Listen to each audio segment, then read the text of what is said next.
guys, welcome to the video. I hope you all are well. Today's build video, guys, is for the Witch Doctor class for patch 273 season 26, guys. This is Spirit Barrage T16 ultra speeds for your key farming and of course your bounties as well, man. I love this build. It's so quick, man. It's so quick. I just want to update it for the current patch cycle. So, guys, full Spirit Barrage set, and yes, all about these spirits. Basically, this thing above your head here will just auto-seek enemies, will make them explode, all the monsters around them. And you just hard pass on monsters to kill them outright. Let's show this in action first, and we go with the skills and all that good stuff. Alright, let's go. Let's do a quick rip. Hopefully we get a really good map as well. That'd be nice. Nice dense one, hopefully. Give me a dense map. Yeah, this is quite good. Alright, first things first, guys. Cast 3 times of Spirit Barrage. Then we're going to run into them and proc Soul Harvest, Soul to Waste. That gives us damage reduction. And then, yeah, just walk around and watch the whole screen die. As you pick up golds, you're completely indestructible in this build, okay? So I just made it really, really... Ooh. A cheeky on there, guys. Could be an upgrade, you never know. But yeah, I made it as DB friendly as possible, yeah. There you go, got our DBs. Also, I've got my followers set up in a certain way as well, so we'll go over that as well in a sec, once we're done this rift. But yeah, you know, I've got no wargs on this character, it's just some basic gear I just picked up. Rolled it half decently. And off you go, base, off you go. Using Captain Crimson's as well. I'm using the new Shuriken's Triumph Mojo as well, which is really nice. That's why we can Spirit Walk for absolutely ages till we hit an elite pack, then it disengages. Love that thing, so good. Lovely. Alright, let's kill these guys. Boom. But yeah, guys, as you raise your Paragon or maybe Org this gear, you know, you're going to one-shot the whole screen. But currently I'm not even using Ring of Emptiness, which is like our biggest damage multiplier ring on the Witch Doctor. And, yeah, don't actually need it. Don't actually need it for T16, which is great. You know, if you're struggling with damage, then guys, then just pop it on. Just remove the Stone of Jordan or the COE and just pop in a Ring of Emptiness and just put Pestilence on your bar and off you go, sort of thing. There we go. Another not too bad map. You can see, like the barrage itself, well, we just one-shot everything pretty much. It's really nice, man. You see that rain, all that gold. There's a pack, so now just hard cast on the pack. Just hold down Spirit Barrage on elite packs, guys, the main lead guy. Just to make that Spirit Barrage explode as fast as possible. And watch everything just melt. It's lovely, man. RG's up already. And he's dead. And I've got 4 keys that time. Not too bad. I'm using the set on the follower that emanates so we can get a key bonus, man. And there you go, guys. Nice and easy. Super quick. It's definitely our best bet for Witch Doctor for T16. It's really, really nice. And I just found some good boots. Nice. Hopefully they roll well. Hopefully they roll well. Let's keep that as well. Alright, guys. So let's go over the build, shall we? Alright, here we go then. So we are using the Mundunugu's Regalia set. Okay, 2-set bonus. Big Bad Voodoo now follows you, lasts twice as long. That's why the BBBs now follow us around the map rather than being static, which is awesome. I love that. 4-step bonus, guys. 6% damage reduction when you enter the Spirit Realm. What is the Spirit Realm? It's when you hit Spirit Walk, basically. Okay, so you can see now we've got that buff up. Disengage.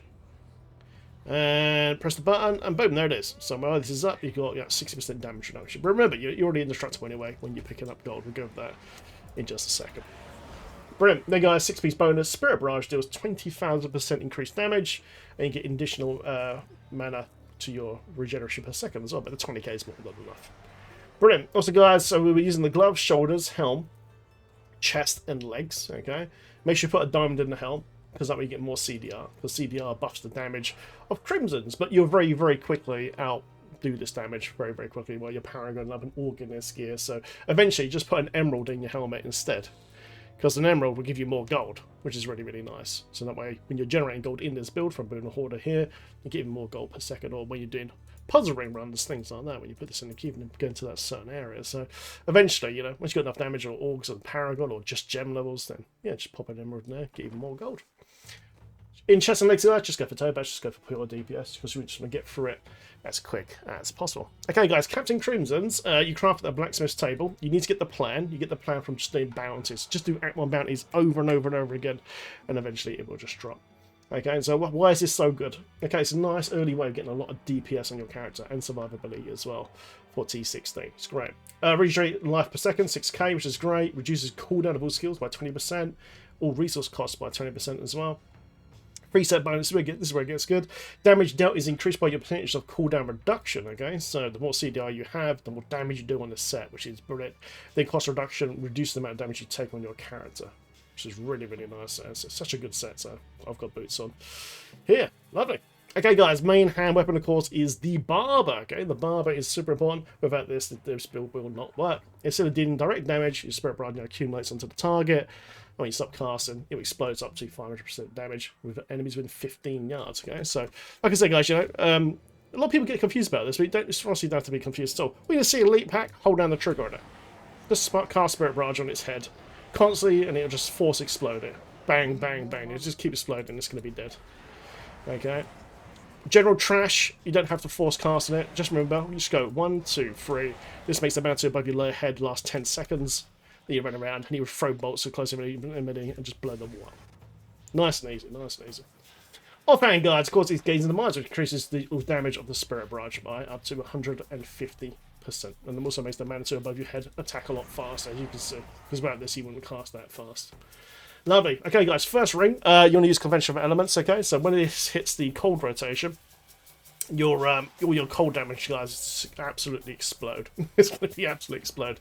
If you want more movement speed, which you don't really need to be honest, but you could always use rituals. That's really good. This procs off fear from the skill here. So you want more movement speed, you can do this. If say you're doing bounties, for instance, you know, you want to get straight to the boss, yeah, you can pop this instead. If you need damage, just use COE. Nice. So yeah, I'm using conventional elements though, because right now I'm just using just general key farm, which is kind of cool. Yeah, so see what guys when it hits cold rotation, boom, everything dies on the screen. So nice and easy, man, to pop everything on the screen. It's brilliant. First gem you're going to use, guys, is Bane of the Trapped for the damage bonus. Lovely.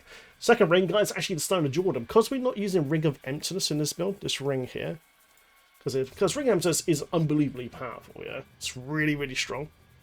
But it means you have to put Pestilence on your bar to proc it. And Pestilence mechanic is very, very clunky. So it's you don't need it. It's completely overkill for T16. Once you're at like £800, you just don't need the damage bonus. So what I've done is I've stuck in the Stone of Jordan, because Stone of Jordan is on that cold damage baseline, increases all damage leaks by up to 30%. Okay, so that damage is just there all the time, sort of thing. As soon as you hit an Elite Pack, you're just gonna pop it straight away. And that's why I've been using Sodge. It's nice to use Sodge again, man. It's good. Then guys, Squirt's Necklace. Okay. Squirt's Necklace gives you this huge damage buff, but it has a downside. When you take damage, you take 100% more damage from the monster's hit, okay? Now, to counteract this, we're using the Molten Gizzard Gem, okay? Which gives us basically a shield. See here, I've got a 200k shield. The higher level this gem is, the higher the shield is, okay? Get this at least level 60. To be honest, the higher the better, you know? But, yeah, the higher level the gem is, the bigger the shield you have. While the shield is up, the negative effect of Squirts doesn't happen to you. And it's just so good, because that damage bonus is up all the time, and just let you rip through T16 super, super quick. And the last gem, guys, of course, is Boon of the Hoarder. So, yeah, it just brings up level 50, it doesn't take long. Then you have a 100% chance of killing an enemy to cause an explosion of gold. Which is great, man. You get loads and loads of gold, so you can power those riffs and get those big gem ups and all that good stuff. Nice. Also gives you movement speed bonus as well. Brilliant. Then, guys, of course, Lucumba's Armor Bracer. I put this in because when you're fighting, if you're doing bounties on this build, you need a secondary damage reduction. Because if you can't generate gold on this build, you're going to die straight away. So that's why I put this in as well, okay? As a secondary measure to keep you alive during bosses, during bounty runs. You can also use, I don't think I've got a pair on me, but, oh, actually I do have a pair, brilliant. You can also use these for rifting if you want to make yourself go even faster. Was cheesy and arm guards, or what the hell are they called? The cheesy arm guards, boys, okay? So every time you destroy a wreckable object, you gain a short burst of speed. So for general risk, man, you can just pop this on. You're going even faster. You're indestructible anyway, you know. But for bounties, or maybe just if you're just brand new to this and your character's not that strong, definitely use the Lucumba's Armor Bracer because it just keeps you alive. But you can always use this, man, to have even more speed. Lovely. Alright, guys. So yeah, let's go to the cube. What's in the cube? In the cube, guys, we're using Shark Trump's Mojo. Okay, so while you're in the Spirit Realm, you do 100% increased damage, which is insane, okay? So this only disengages when you attack directly, okay? So it can be like this, and as you saw during the run, Spirit Barrage just basically charge up an extra 100% damage because of the Mojo damage bonus. And yeah, this will only turn off, the Spirit Walk will only turn off when you start attacking or get close to an Elite Pack. 100% damage bonus is massive. It gives you all your mobility straight away. It's so good. Normally I use like Echoing Fury and Geom, but it's just too good to pass up. It's too, damage and speed's perfect. Love it. Love that mojo, man. It's so good. Hey guys, we're using gold wrap. This is what basically makes us indestructible. So as we're killing targets, putting a horde of procs, big explosion of gold drops on the floor, and then gold wrap, you get armor equal to the amount of gold you pick up. So you have so much armor, your toughness goes through the roof, and you're basically indestructible. Then guys, Ring of Royal Grandeur, you achieve 6-piece bonus here on Mundunugu's Regalia, and then of course Captain Crimson's 3-piece bonus. Nice. Right guys, let's go over the follower set. This is what I'm currently using. I like to use Thunder Fury, main hand, because it debuffs the enemy. And I like to use it in GR push as well, with Wild Ring, just does a stun. But yeah, I like to put it on because it just slows mobs down and makes them take aggro, which is kind of good. Boots guys, I'm using Kane's Travelers and Kane's Habit for boots and legs. Okay, and then I've got a Rawgon. So that achieves 3-piece bonus. So basically now, when a Greater Rift Keystone drops, there's a 25% chance to get an extra key to drop, which is great. So that's how you get farm keys super quick. Look, I just farmed these today in about 15-20 minutes, 48 keys now. So it's an extremely quick way to do it. Then guys, for Death Breaths, you craft the Sages set. All these are crafted from the blacksmith, by the way. You get the recipes from just in Bounties. And then, yeah, Sage set guys, 3-step bonus. You get these some stats as well, but double the amount of Death Breaths that drop from Goblins and Elite Packs. Brilliant. That way you just get loads. I've got so many DBs, I can't actually use them. Like a spare 1.9k. I've run out of base mats at the moment. But yeah, it's a nice way of getting loads and loads of stuff here. So you can do Hope of Cane recipe in the cube to get loads of good, hopefully good legendaries, maybe, if you're really lucky. Shoulders guys, only really one choice, really. Home impads, you know. Emanates, so when you do teleport back to town, you take up to 50% damage reduction, which is nice. I think it goes up to 65, yeah, 65. Helmet, guys, I'm currently using Broken Crown because I like the extra gems, okay? But, yeah, you can use what you like, really, but I really, really like the Broken Crown. You know, an extra gem, you know, especially this season when you can Orc early with the new season buff, you know, get loads of gems, great. Chestplate, you should use Tarasha. I don't have one yet. Tarasha has attack speed on it. But I've just chucked this in chest in because I wanted to get her stats up as high as possible, you know. Lovely. Then guys, yeah, the flavour of time. This so when you hit a shrine or a pylon, doubles the duration. Absolutely brilliant for T16 and GRs, of course. Then Nemesis Brace, spawn an extra elite pack. And then guys, of course, key to the build is the Avarice Band. Love the Avarice Band. So as you pick up gold, because it emanates, basically works on your character as well. Increase your gold and health pickup range by 1 yard for 10 seconds. Stacks up to 30 times, so 30-yard pickup. So this will pick up all the gold, progress globes, health globes, etc., in one fell swoop. That's why you can just pick up everything straight away. You get this from doing bounties. It's a bounty ring. Lovely. Then guys, I'm using Temporal Pulse. Actually, it should be on Charm, actually. Oh, it's bugged out. There we go. I did bug out, that's weird. Anyway, yeah, so I'm using the All Skills one at the moment, but if you find that your follower dies, just put the indestructible token on your follower, the one that makes it so she doesn't die.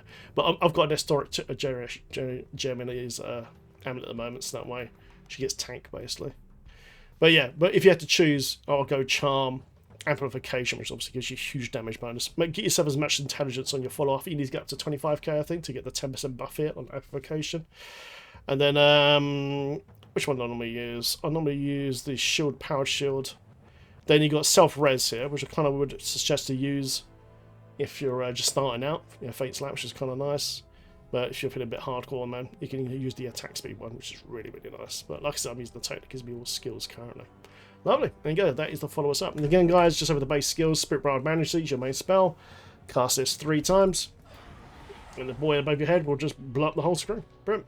Big Bad Voodoo Rain Darts, guys. We're using Rain Darts so we can recharge our power. Because normally in this build we would use Rush of Essence, man. But I've opted for Fierce Loyalty here with the Doggo because we've got a spare spot bar. So we get even more movement speed. Okay, so that's why Rain does in the build. And boom, boom, boom, you never run out of power. Brilliant. Zombie Dog Love guys just there for Fierce Loyalty, so we get the extra movement speed. Lifelink gives you damage reduction as well on top, which is always good. Soul Harvest guys, Soul to Waste, movement speed and intelligence buff. Spirit Walk Severance, love this thing, so good. This is your main movement speed thing, makes you immune to damage for 2 seconds as well. But with the Mojo, you're in it permanently until you hit an elite pack or cast or go into combat 3 times with a spell. And it's so nice. Look at this. Look at that speed. So good, isn't it? It's so good. Then if we cast out, then we come out of the Spirit Realm. When you're in that Spirit Realm, man, the Mojo procs and you do loads of damage. Horrify Stalker, guys. I love using this. So, yeah, 20% speed boost, basically. Nice and easy. If you just numlock trick it, which is basically auto-casted. It's a bit like doing a macro, which is allowed by Blizzard because it's an in-game mechanic. You can see here, which is all cast by itself, and we get even more movement speed, and also it's got a nice little CC on it as well, where it immobilises mobs for 3 seconds, which is kind of cool. Brilliant. Then guys, Compass Ritual for the damage buff within 20 yards, Pierce the Veil for damage for an extra 20%. Don't worry about the power usage because we've got infinite power from Raid Dance. Fierce Loyalty for the movement speed buff, and of course Grave Injustice, guys, which is, gives you cooldown reduction for all your skills, and it also gives you a life and mana for every monster you've killed within 20 yards. Also, this extends with your pickup radius, so when the ring here procs, it actually helps your GI as well. So anything dying off the screen stuff, you're still going to be getting those cooldowns and be able to smash Spirit Walk like crazy. Just rip around the screen. And there you go, guys. Hope you guys enjoyed the video. If you find it useful, there will be a defense guide link in the description of this video as usual for all the roles of the gear, how to roll the gear correctly. Feel free to subscribe, guys, and I'll see you in the next video. More videos to come. Thanks for watching. Nice!